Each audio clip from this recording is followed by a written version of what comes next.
Então, a nossa segunda comunicação será apresentada pelo Dr. Julião Soares Souza, que é doutorado em História Contemporânea pela Universidade de Coimbra, é investigador auxiliar no Instituto de Investigação Interdisciplinar também na Universidade de Coimbra, investigador integrado do Centro de Estudos Interdisciplinares na mesma universidade, é uma pessoa subejamente conhecida no nosso meio académico, sobretudo pelas suas reflexões sobre o colonialismo, o anticolonialismo e estudos pós-coloniais.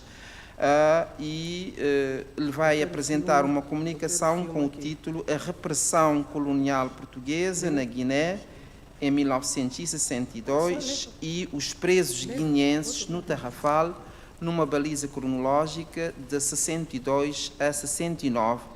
O Sr. Professor está a nos assistir online. Tem a palavra 20 minutos para apresentar as suas reflexões.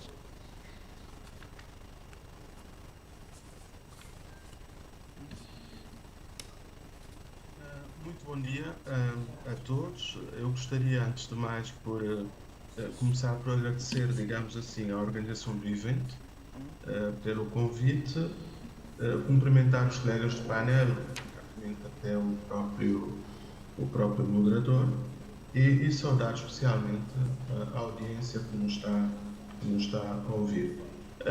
Eu gostaria, antes de mais, de poder partilhar, vou tentar partilhar aqui na tela.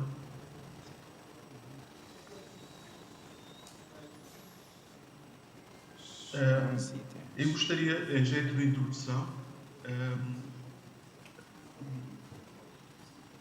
daquilo que será o cerne, digamos assim, da minha proposta de comunicação, gostaria de recuar um pouco para resumir e rapidamente vermos o contexto em que as prisões e a repressão de 1962 teve lugar, ou vermos as pré-condições que viriam a disputar a onda de repressão de 1962 e que estaria na base da transferência dos presos para o campo de Tarrafal. Em primeiro lugar, é preciso ter a linha de conta que o facto de, em dezembro de 1960, o memorando enviado ao governo português com propostas de negociações e de uma saída pacífica para o problema colonial não ter tido nenhum acolhimento da parte do governo colonial português, isso conduziu naturalmente ao esmorecimento de todas as expectativas que o PAGC, liderado por Amílcar Cabral, tinha relativamente à flexibilização do regime colonial. Aliás, esse tipo de regimes normalmente nem se flexibilizam porque para eles uma eventual flexibilização punha em causa ou poria em causa a natureza desse mesmo regime. E por isso o natural é endurecer as suas posições através do uso da violência indiscriminada e com o uso da violência indiscriminada os regimes autoritários tendem também naturalmente a incubar ações relativas radicais, sobretudo quando não é possível travar o permanente estado de violência colonial que, no caso concreto da Guiné, vinha aumentando desde os acontecimentos de Pinto Piti de 3 de agosto de 1959. Diga-se, em bom da verdade, que a seguir a esse massacre, a repressão indiscriminada sobre grupos e figuras ligadas ao PAGC e ao MLG, mas sobretudo em relação ao primeiro, forçou estes a organizarem-se para responder à violência colonial, iniciando os preparativos para o início das hostilidades. Esses preparativos envolveriam, vou tentar ampliar aqui um pouco a tela,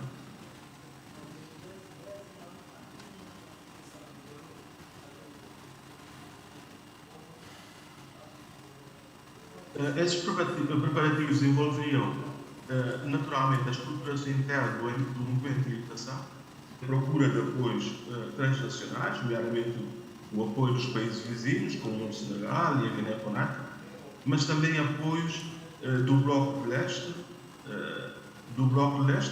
um pouco mais ampliado, digamos assim, com a inclusão da própria China.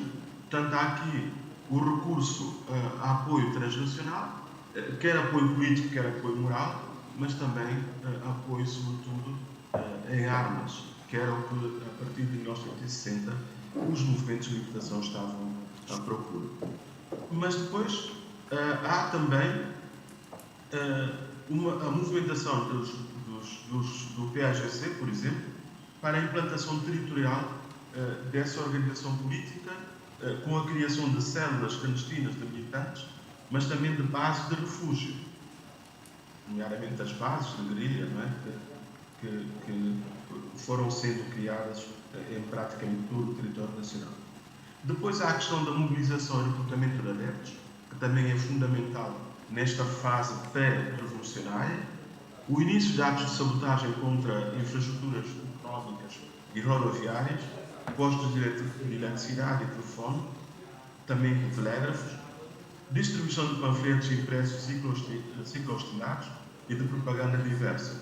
Portanto, há aqui movimentações a partir de 1960, nomeadamente a partir, depois do mês de outubro de 1960, depois da célebre reunião de Dakar em que esteve presente Rafael Barbosa, é ele que vai introduzir os primeiros materiais de propaganda que seriam distribuídos a partir de novembro de 1960 por todo o território nacional.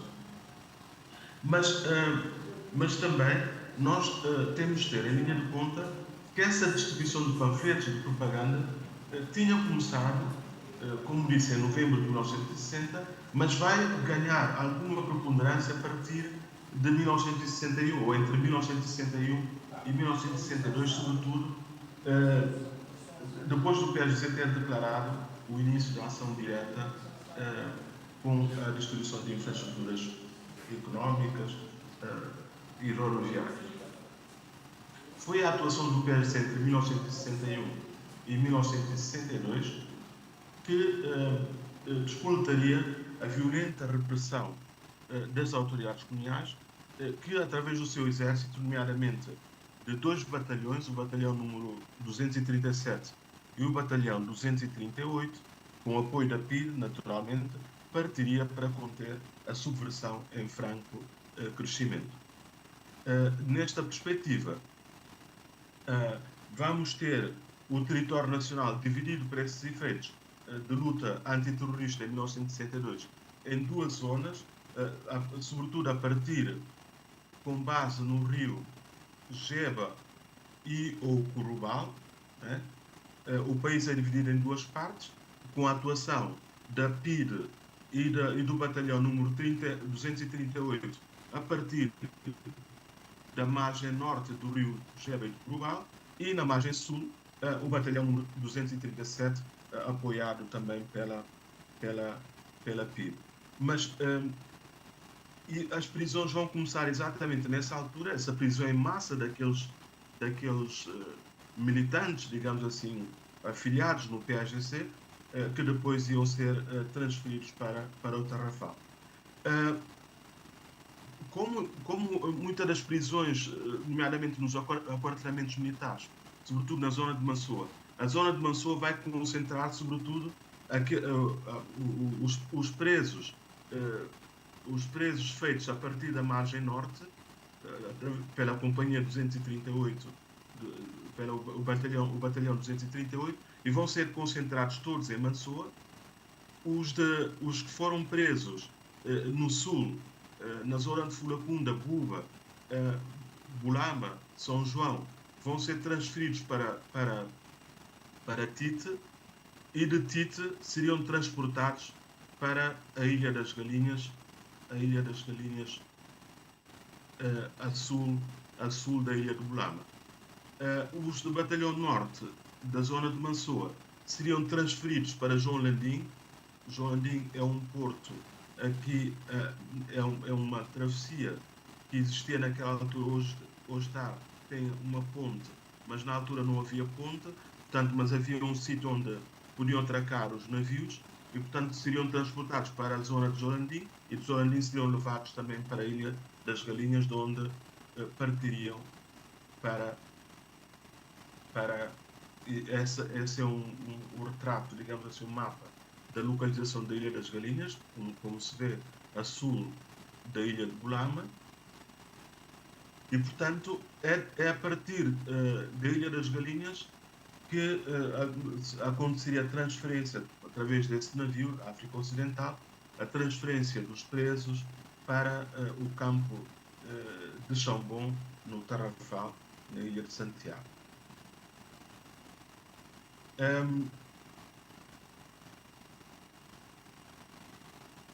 Portanto, os presos chegam ao Tarrafal em setembro de 1900, no dia 4 de setembro de 1962, mas em 1964, a grande maioria, conforme chegou a admitir a própria secção central da Polícia Política, a PID, confirma que, de facto, a maior parte desses indivíduos não tinham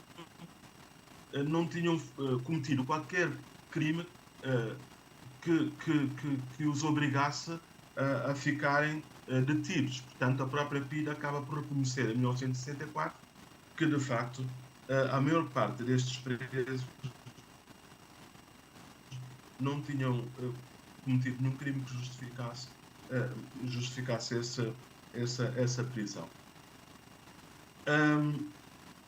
Num trabalho feito, publicado por Zé Pedro Castanheira, ele conclui ainda que das fichas desses presos, ou nos processos desses presos, não constava qualquer outro elemento, além das suas fichas de captura, com um resumo das declarações que fizeram, e sabe-se como, através certamente de algumas sevícias que os obrigava a confessarem a filiação no PAGC. Nesse mesmo ano de 64, foram transferidos para a Guiné e posteriormente libertados 41 presos.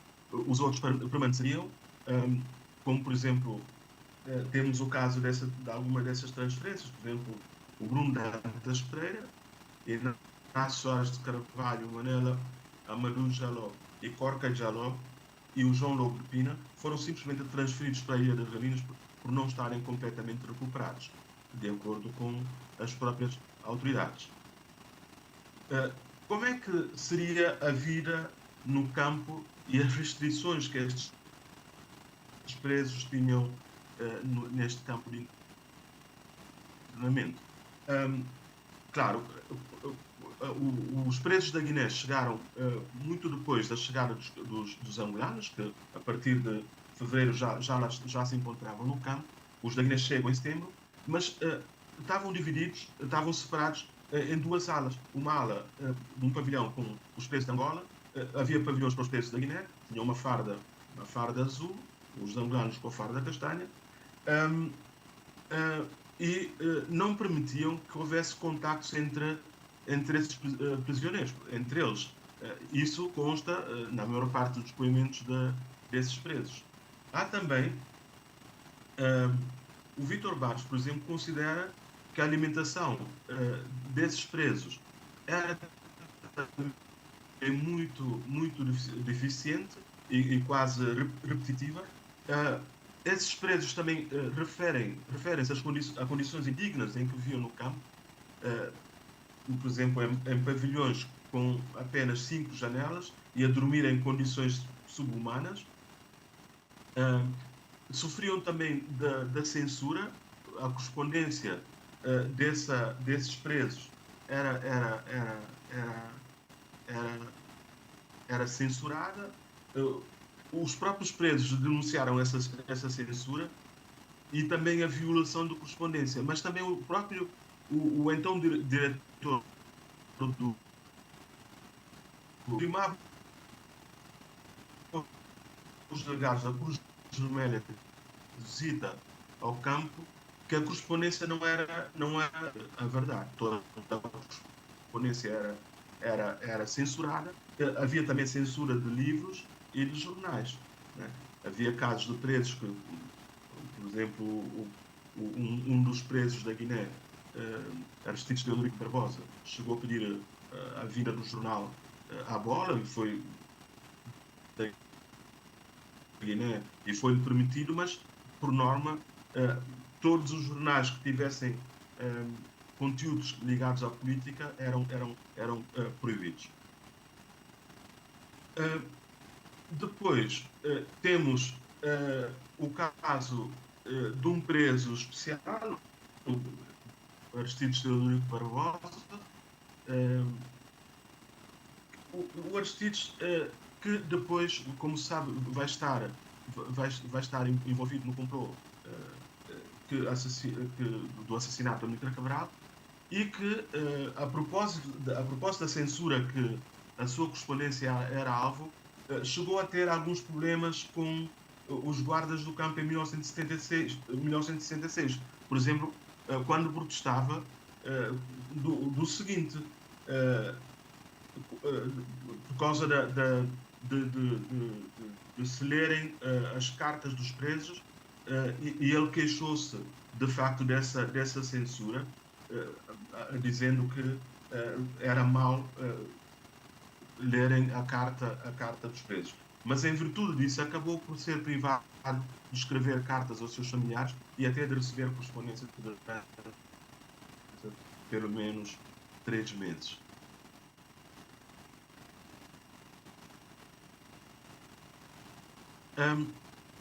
Depois, entre outras atividades, nós temos também constância de que, de facto, ao longo destes anos de privação, os presos foram criativos. Criaram, por exemplo, os da Guiné criaram um jornal chamado Guiné em Cabo Verde, e também há constância de que tenham criado um grupo, isto consta no depoimento de alguns deles, um grupo cultural chamado Sentimento Africano, em que certamente procuravam preservar um pouco da memória cultural que traziam do território de origem. Alguns presos, também há constância que alguns presos mais avançados nos estudos ensinavam os menos avançados, portanto havia uma dinâmica de tentar oferecer, digamos assim, alguns conhecimentos que tinham à disposição e colocá-los à disposição dos colegas. Tudo isto aconteceu. Em relação à alimentação, a alimentação, de acordo com os depoimentos de alguns presos guineenses, era de facto muito deficitária. Deficitária até tendo em consideração que praticamente durante muito tempo o arroz não era, não era consumido por estes presos, cuja dieta alimentar, como sabe, na Guiné o arroz é a base da alimentação, e foram privados durante vários meses de poderem consumir o arroz, que era a base da alimentação. Consta que alguma dessas, pelo menos durante a visita da Cruz Vermelha Internacional, em 1969, até por interpostas queixas do próprio Amílcar Cabral relativamente à situação destes presos no campo de Tarrafal, a Cruz Vermelha visitou o campo em fevereiro de 1969 e constataram que a alimentação não era tão necessitária como acabei de referir, porque constava da dieta café e pão, almoço e jantar. A dieta era sobretudo de carnes e peixe frito ou cozido, salada, arroz, legumes, azeite, tomate e batatas, que guineenses e angolanos iam alternando.